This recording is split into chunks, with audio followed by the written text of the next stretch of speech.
Bonsoir à toutes, bonsoir à tous.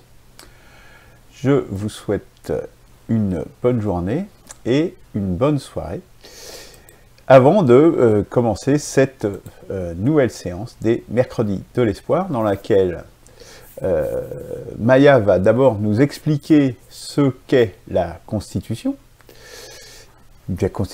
en général, ce qu'est une Constitution.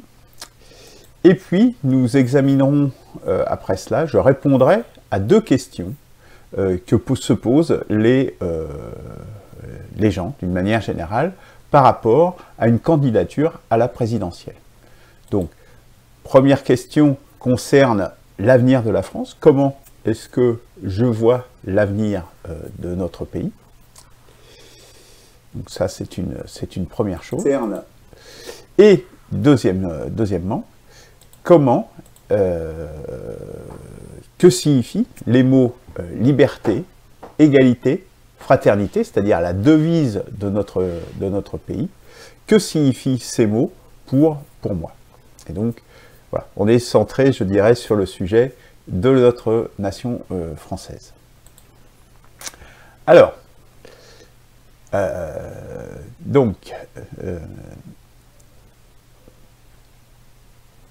voilà, mercredi de l'espoir, mais avant de commencer, comme à l'accoutumée, je dirais une maxime de Lao Tse. Quand les impôts sont trop élevés, les gens souffrent de la faim. Quand le gouvernement est trop envahissant, les gens perdent leur allant. Agis dans l'intérêt des gens. Fais-leur confiance, laisse-les tranquilles. Cette maxime résonne vraiment aujourd'hui de façon très puissante, très ardente, puisqu'il n'y a pas que les impôts qui sont trop élevés. Si les prix deviennent trop élevés, eh bien les gens souffrent de la faim, et je crains bien que nous soyons de plus en plus dans une situation, il y a déjà une partie de la population française et du peuple français qui sont dans cette situation, justement par une politique économique qui, malgré, je dirais, le quoi qu'il en coûte, rattrape notre pays. Mais agis dans l'intérêt des gens, puis après laisse-les agir, fais-leur confiance, ben, c'est toute la démarche d'une perspective de la 6e République, de mettre en place une nouvelle constitution, puis à partir de là, de laisser vivre cette constitution, de laisser les gens agir au travers d'une démocratie réinventée pour aller vers un espoir et un avenir bonifié, enclencher une spirale vertueuse plutôt que la spirale délétère dans laquelle nous sommes aujourd'hui. On croit vraiment que par plus de démocratie, par une réinvention non seulement de notre logiciel politique, mais aussi dans des autres dimensions, nous allons y revenir dans cette émission, eh bien, nous pouvons réellement sortir de la situation de crise de civilisation dans laquelle nous nous trouvons. Alors, que nous propose aujourd'hui Maya, elle va nous expliquer ce que l'on entend par constitution. Qu'est-ce que ça veut dire ce mot qui n'est pas si évident et que beaucoup de nos concitoyens ne comprennent pas vraiment pourquoi est-ce qu'on parle de la Constitution. C'est assez important, c'est le levier très important que nous avons mis au cœur de l'initiative Une perspective de la 6e République. Et donc, avec des mots simples, de façon très courte, Maya nous explique ce que c'est qu'une Constitution, et la Constitution française.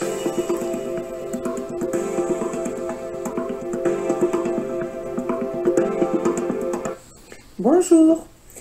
Aujourd'hui, qu'est-ce que la constitution d'un pays? Tout le monde en parle, mais de quoi s'agit-il au juste? C'est un texte juridique dans lequel sont inscrites les règles fondamentales d'un pays. La constitution exprime les valeurs du pays, ses traditions, sa souveraineté, c'est-à-dire qu'elle dicte les principes permanents de la nation. Elle garantit l'indépendance du pays.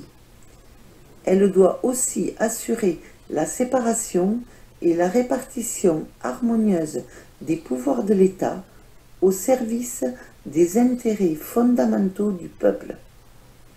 Dans un jeu de société, vous avez les règles du jeu, puis vous faites une partie.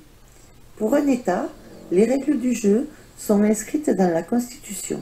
Puis, il y a une nouvelle partie à chaque élection d'un nouveau président de la République. Ainsi, la Constitution s'applique à tous les gouvernements. La Constitution de la Ve République s'applique en France depuis 1958.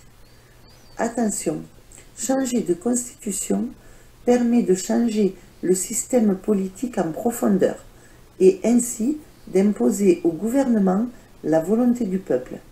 En résumé, la Constitution, c'est la loi supérieure du pays. Bonne journée.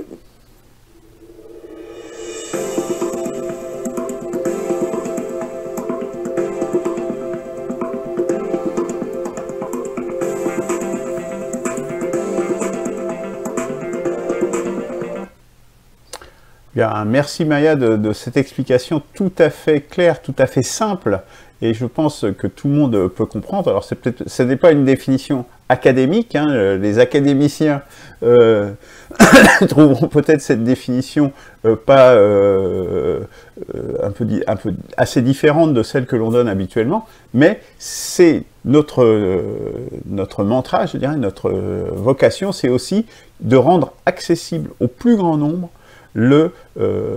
ces choses qui ne sont pas si compliquées à vrai dire, et de ne pas les réserver justement aux spécialistes. Donc je remercie encore Maya de sa démarche et justement de cette capacité à pouvoir exprimer les choses de façon simple et compréhensible par tous. Et ça c'est très important parce qu'il n'y a pas de vraie démocratie sans participation de tous les citoyens, quel que soit leur niveau d'instruction. Alors, nous allons passer maintenant, je dirais, aux questions, aux deux questions aux candidats. Donc, en commençant par la première, comment voyez-vous, donc question qui a été posée par des personnes qu'on nous a communiqué, comment voyez-vous l'avenir pour la France? Alors, moi je dirais que nous sommes à la croisée des chemins. Soit nous poursuivons sur la trajectoire actuelle, et la barbarie ne fera que s'amplifier. Les situations de plusieurs pays du Proche et du Moyen-Orient l'illustrent de manière vraiment malheureuse. Et pourtant ces exemples, encore partiels, par rapport à ce qui nous attend. Tant les crises environnementales, notamment, sont encore pour l'essentiel devant nous. Ou bien, nous écartons les néolibéraux du pouvoir en ouvrant l'espoir par un nouveau modèle. Un modèle que je nomme quatrième voie. Un renouveau débordant largement le seul cadre politique pour rayonner bien au-delà de nos frontières et ainsi prévenir les manœuvres des puissances étrangères. Cet espoir, c'est celui d'allumer de nouvelles lumières. Dans les domaines idéologiques, avec le concours des philosophes, dans le domaine sentimental, avec le concours des romanciers et des cinéastes, et dans le domaine spirituel, avec les apports de tout à chacun, puisque tout à chacun peut ressentir, ou avec plus ou moins d'intensité, justement, le besoin de se dépasser sa simple existence, cette transcendance, cette spiritualité qui est aujourd'hui complètement évacuée par le matérialisme. Voilà donc comment je vois l'avenir pour la France. C'est binaire. Soit nous allons vers la barbarie et la destruction et le nihilisme, et j'en parlerai, j'en parle dans les chroniques des barbaries et de ce qui nous attend. Et soit, eh bien, nous pouvons ouvrir un espoir. Nous avons cette chance réellement de pouvoir ouvrir une quatrième voie, ce qui n'était pas du tout évident, je dirais, quand j'ai lancé une perspective de la 6e République. Cette perspective n'était pas si évidente. Alors, Deuxième question, liberté, égalité, fraternité. Que pouvez-vous dire sur ces 3 mots? Alors, je dirais qu'ils sont vraiment de plus d'actualité que jamais pour justement réinventer notre nation. La liberté, c'est celle de l'homme, debout, apte à prendre des initiatives autour et avec le concours des autres. C'est l'assurance de faire des choix, de pouvoir faire des choix de sa vie. Ça, c'est très important. Et évidemment, nous travaillons et ça fait partie des éléments qui sont très haut placés dans le préambule de la Constitution de la 6e République, bien évidemment. Tout comme l'égalité, car elle est la garantie que dans les faits, tous les Français seront traités de la même manière par la société, que tous ont effectivement les mêmes chances. C'est bien l'égalité qui permet cela. Et cela également dans le préambule de la Constitution, de façon beaucoup plus explicite et beaucoup plus précise que ce qui est fait jusqu'à maintenant dans la Déclaration des droits de l'homme et du citoyen de 1789, voire même de celle de 1793. Vous pourrez visiter le site pour vous en convaincre. Et puis la fraternité.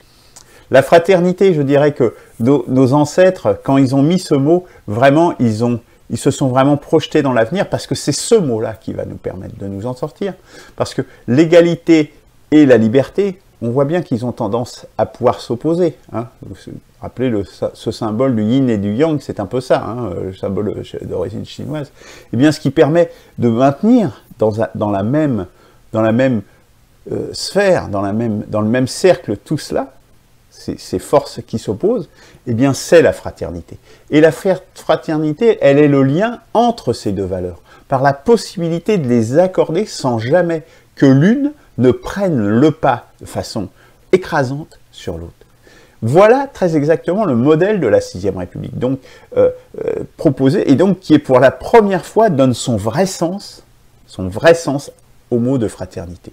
Un sens qui pour s'exprimer pleinement, ne peut l'être que si on partage une communauté de destin, c'est-à-dire qu'on est un peuple voulant faire nation. On ne peut pas avoir plusieurs communautés qui sont diverses. Ça, ce n'est pas possible. Il faut avoir une volonté d'une communauté de destin.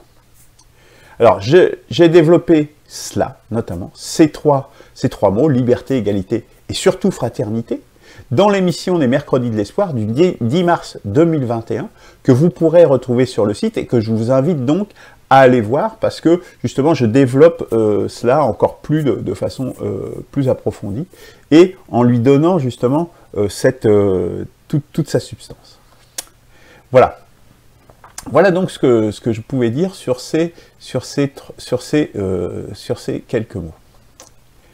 Alors, voilà, donc les Mercredis de l'Espoir, nous sommes dans une formule maintenant beaucoup plus courte qu'auparavant.